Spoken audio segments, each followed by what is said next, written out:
안녕하세요. 중년 스토리에 오신 것을 환영합니다. 우린 살아온 날만큼 이야기거리가 쌓이고 그 이야기들이 우리를 만들어갑니다. 오늘도 수고 많으셨습니다. 동영상 시청하시기 전에 구독, 좋아요, 알림 설정은 제작하는 저에게 큰 힘이 됩니다. 그럼 지금부터 출발합니다. 말은 마음의 칼입니다. 그 칼은 멀리 있는 사람에게는 닿지 않지만 가까운 사람에겐 깊이 꽂힙니다. 안녕하세요. 중년 스토리에 오신 것을 환영합니다. 오늘은 우리가 가장 사랑하는 사람들에게 가장 조심해야 할 말에 대해 이야기해 보려 합니다. 일부는 왜 가까운 사람일수록 상처를 더 크게 받는가입니다. 가까운 사람에게 상처받은 기억, 누구나 한 번쯤은 있지 않으신가요? 아무렇지 않게 던진 가족의 말 한마디, 무심코 지나친 배우자의 한 문장, 친구가 무심히 뱉은 농담 한 줄이 가슴에 깊이 남아버린 그런 경험 말입니다. 우리는 평소엔 참 예의 바릅니다. 회사에서는 동료에게 수고 많으셨습니다라며 인사하고, 마트에서 일하는 분에게도 감사합니다라고 말하죠. 낯선 사람에게는 더 조심스럽습니다. 말을 고르며 실수하지 않으려 애쓰죠. 그런데 아이러니하게도 가장 가까운 사람에게는 이 모든 예의를 내려놓습니다. 마치 그들은 늘 곁에 있을 거라는 당연함 속에서 말의 날이 점점 뾰족해지고 감정은 필터 없이 흘러나오곤 합니다. 예를 들어볼까요? 퇴근하고 지친 몸을 이끌고 들어온 남편에게 아내가 툭 내뱉습니다. 또 늦었네. 도대체 몇 시야? 남편은 아무 말도 하지 않지만 속으로 생각합니다. 오늘 얼마나 바쁘고 힘들었는지 몰라서 저러나. 내가 누구 때문에 이렇게 일하고 있는데. 그 말 한마디가 꽂힙니다. 말은 공기처럼 흩어지는 것 같지만 사실은 칼날처럼 깊이 박힙니다. 심리학자들은 이렇게 설명합니다. 우리는 타인의 말보다 자신이 신뢰하고 의지하는 사람의 말에 훨씬 더 큰 정서적 반응을 보인다. 다시 말해, 사랑이 있기에 그 말이 더 아픈 겁니다. 사랑은 마음의 문을 엽니다. 그 열린 마음으로부터 들어오는 말은 방어할 틈 없이 곧장 중심으로 꽂힙니다. 멀리 있는 사람에게 상처받으면 무시로 넘길 수 있습니다. 저 사람은 나에 대해 잘 몰라. 내가 신경 쓸 필요 없는 사람이야.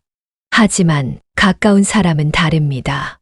그 사람은 나를 안다고 믿었고 내 마음을 헤아려 줄 거라 기대했기 때문에 그 기대가 무너지는 순간 말 한마디가 배신처럼 느껴지는 겁니다. 그리고 이런 상처는 시간이 지나도 쉽게 아물지 않습니다. 왜냐하면 가까운 사람일수록 그 말이 반복되기 때문입니다. 우리는 매일 같이 얼굴을 보고 같은 공간에서 숨 쉬고 같은 시간 속에서 살아갑니다. 그 말이 단발적이 아니라 지속적으로 반복되면 결국 마음속엔 감정의 틈이 생기고 그 틈은 점점 관계의 균열로 번지게 됩니다. 이부는 왜 말이 칼이 되는가입니다. 어떤 말은 들은 즉시 가슴에 날이 서는 느낌이 듭니다. 마치 칼날처럼 예리하게 내 마음을 찌르고 순식간에 얼굴이 굳고 말문이 막히고 가슴에 멍이 드는 것 같죠. 그래서 우리는 종종 말합니다. 그 사람 말에 상처받았어. 그 말이 너무 아팠어. 하지만 잘 생각해보면 그 사람이 무슨 욕을 했거나 큰 비난을 한 것도 아닐 수 있습니다. 단지 그 표현, 그 방식이 문제였던 경우가 많습니다. 말이 칼이 되는 순간은 사실 그 말의 내용보다 형태와 방식에서 비롯되는 경우가 대부분입니다. 예를 들어볼까요? 한 아이가 성적표를 받아 들고 집에 들어옵니다. 조심스레 건네는 아이에게 아버지는 말합니다. 이게 성적이냐? 도대체 학교에서 뭐 하고 다녔니? 그 말은 아이에게 이렇게 들립니다. 나는 쓸모없는 아이야. 아빠는 나를 사랑하지 않는구나. 그런데 같은 상황에서 이렇게 말했다면 어땠을까요? 이번 성적은 기대보다 좀 낮지만 어디서부터 다시 시작할 수 있을지 우리 같이 고민해보자. 내용은 같지만 말의 날이 없죠. 상대에게 상처 주는 말은 대부분 너는 왜 항상 도대체 같은 단어로 시작됩니다. 이런 말은 상대를 평가하고 판단하고 몰아세우는 말입니다. 우리는 이것을 평가 언어라고 부릅니다. 반대로 나는 좀 실망했어. 나는 내가 그럴 때 마음이 아파. 이처럼 나의 감정을 이야기하는 말은 감정 언어입니다.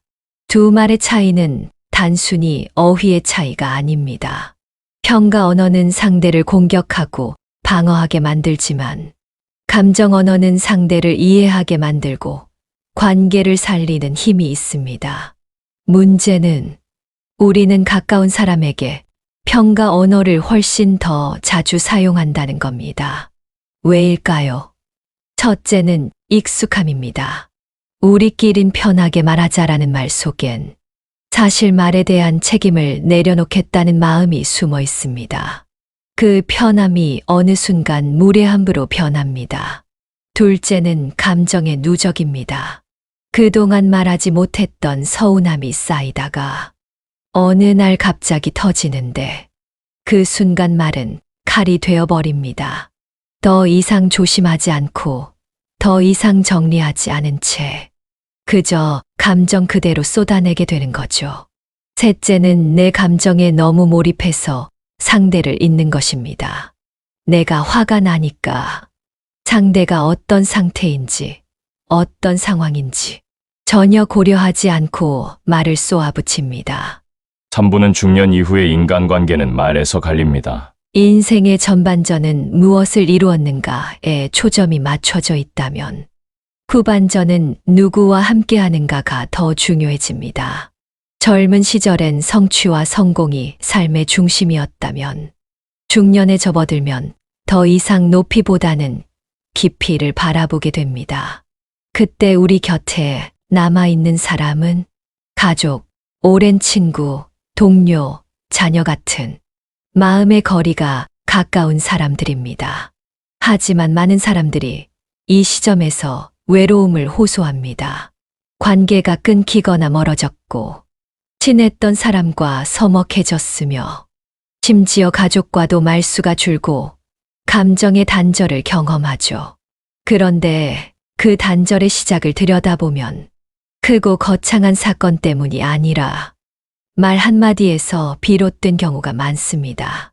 한 중년 남성의 이야기입니다. 그는 오랜만에 찾아온 딸에게 툭 한마디를 던졌습니다.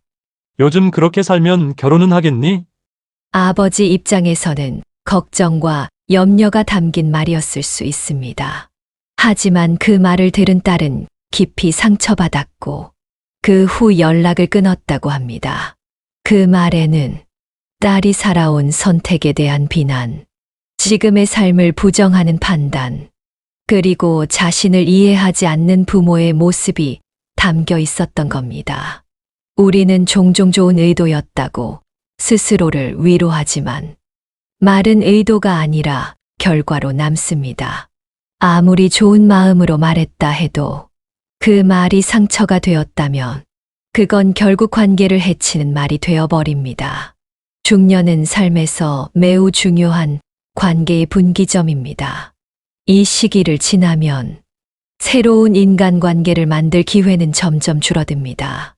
사회적 역할도 줄고 직장이나 모임에서도 점차 중심에서 벗어나게 되며 자연스럽게 관계의 깊이가 중요한 시점으로 접어들죠.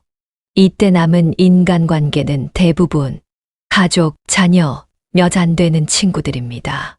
하지만 이들과의 관계마저 말 한마디로 소원해지면 중년 이후의 삶은 고립의 길로 빠지게 됩니다. 그렇기 때문에 이 시기야말로 말의 기술이 아니라 말의 마음이 필요한 때입니다. 우리가 어떤 단어를 쓰느냐보다 그 말 속에 따뜻함과 존중이 담겨 있느냐가 중요해집니다. 예를 들어, 넌 왜 아직 그런 생각을 해?가 아니라, 그렇게 생각하는 이유가 있겠지. 나는 궁금해. 이 한 문장의 말투만 바뀌어도 관계의 방향은 전혀 다르게 흘러갑니다. 지금 우리에게 필요한 건 잘 말하는 기술이 아닙니다. 말하기 전에 한 번 더 생각하는 여유. 그리고 상대의 마음을 읽으려는 노력입니다. 내가 던진 말이 상대에게 남긴 감정의 파장을 떠올려 보세요. 말은 사라지지 않습니다. 그 말은 누군가의 마음 속에서 오래도록 기억됩니다. 그러니 중년 이후 내가 지켜야 할 가장 중요한 재산은 따뜻한 말 한마디일지도 모릅니다. 4부는 말을 고치는 실천법, 유로 관계를 회복하는 표현의 기술을 알아봅니다. 말을 바꾸면 관계가 바뀐다는 말을 들어보셨을 겁니다. 하지만 머리로는 알면서도 실제로 말투 하나 바꾸는 게 왜 이렇게 어려울까요? 그 이유는 우리는 말을 고치는데 익숙하지 않기 때문입니다. 평생 해오던 말 습관, 익숙한 반응 방식, 그리고 감정이 올라올 때 자동으로 튀어나오는 말들. 이건 단순히 고치겠다는 의지로 바꿔지는 게 아닙니다. 의식하고 연습하고 반복해야 비로소 조금씩 변해갑니다. 자, 그럼 어떻게 하면 상처를 주는 말을 멈추고 관계를 살리는 말로 바꿀 수 있을까요? 여기 실천 가능한 3가지 말 고치기 연습법을 소개합니다. 첫 번째는 반응하기 전에 1초 멈춤을 연습하세요. 가장 먼저 해야 할 일은 즉각적인 반응을 줄이는 연습입니다. 누군가가 나에게 감정을 실거나 기분 나쁜 말을 했을 때, 혹은 나 스스로 짜증이 올라올 때, 우리는 보통 반사적으로 말합니다. 또 왜 그래? 내가 뭘 그렇게 잘못했는데 너는 항상 그런 식이야. 이런 말들은 순간의 감정을 발산하는 말이지, 관계를 풀기 위한 말이 아닙니다.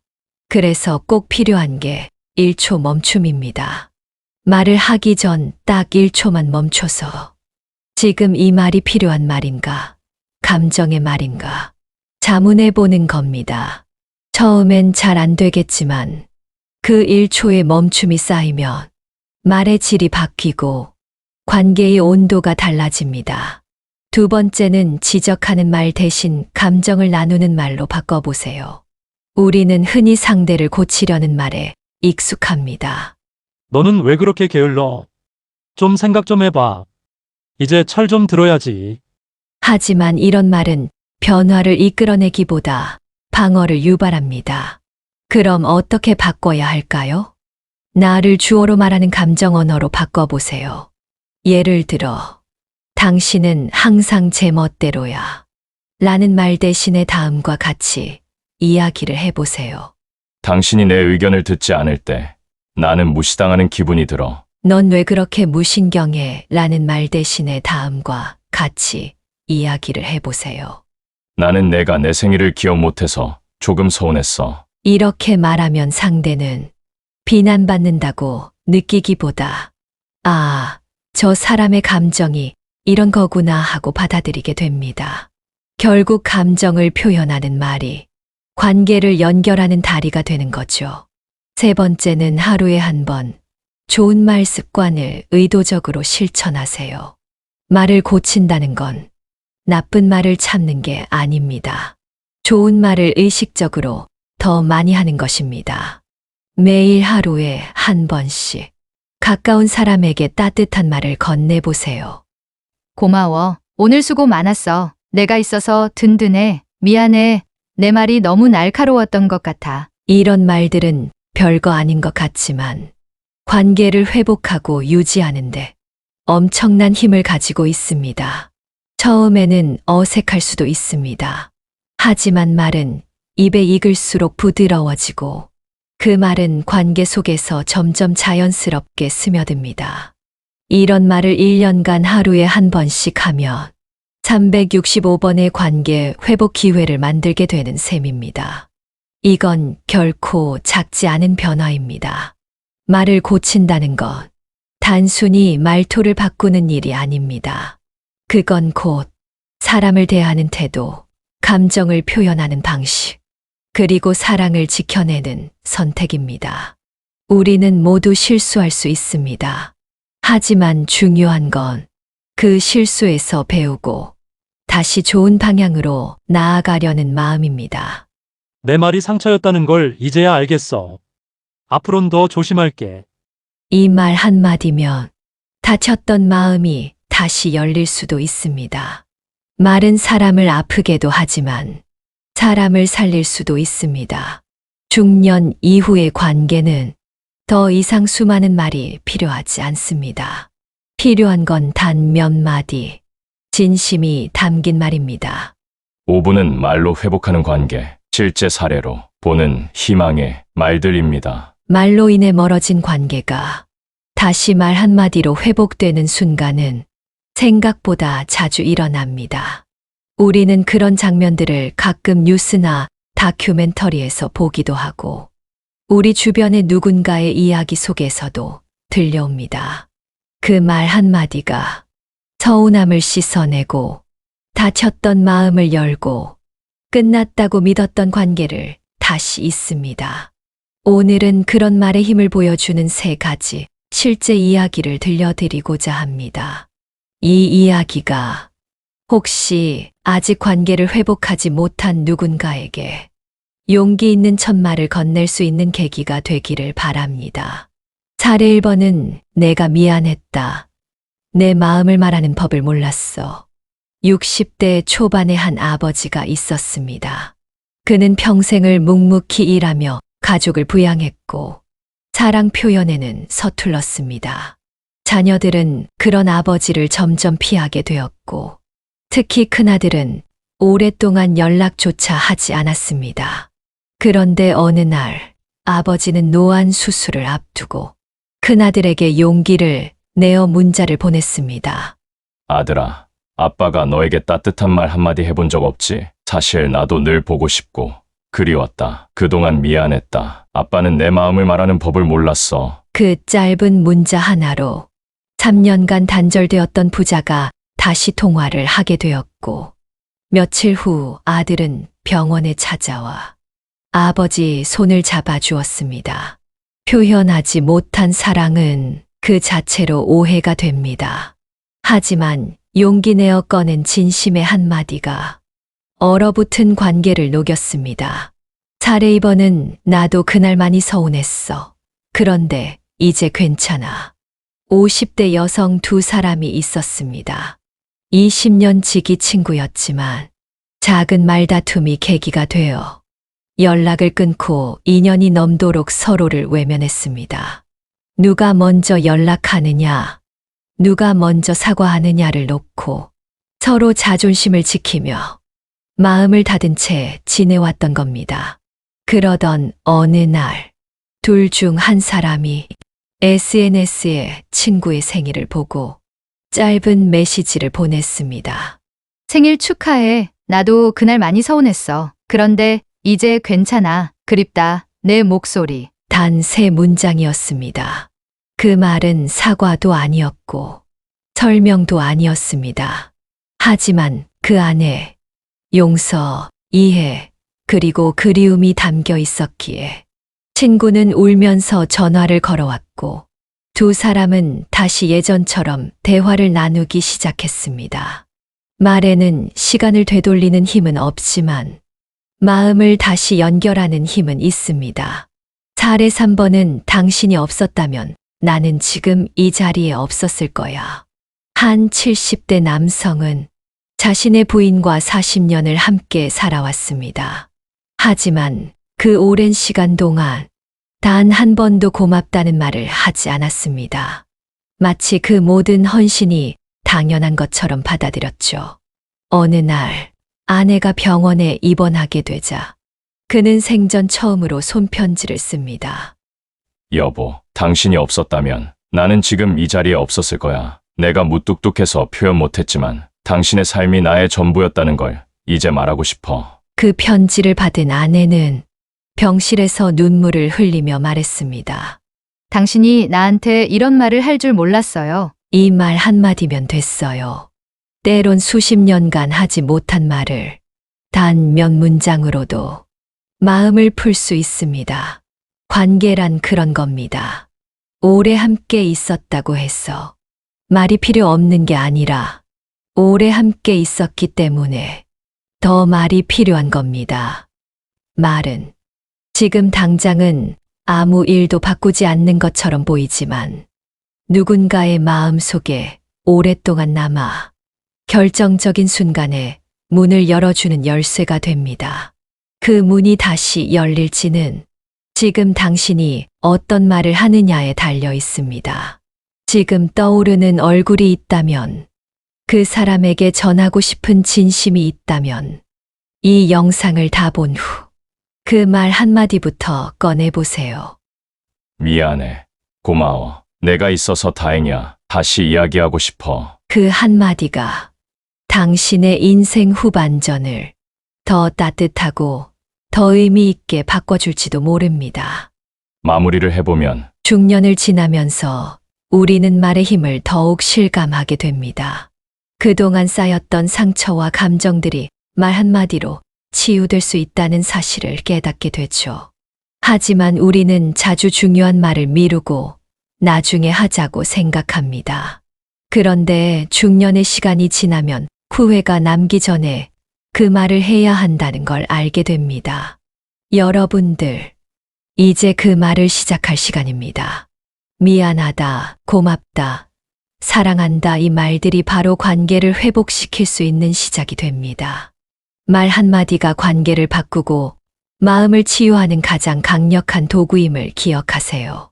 중년 스토리 채널에서는 중년의 삶에서 겪는 다양한 경험과 그 경험을 통해 배운 소중한 교훈들을 나누고 있습니다.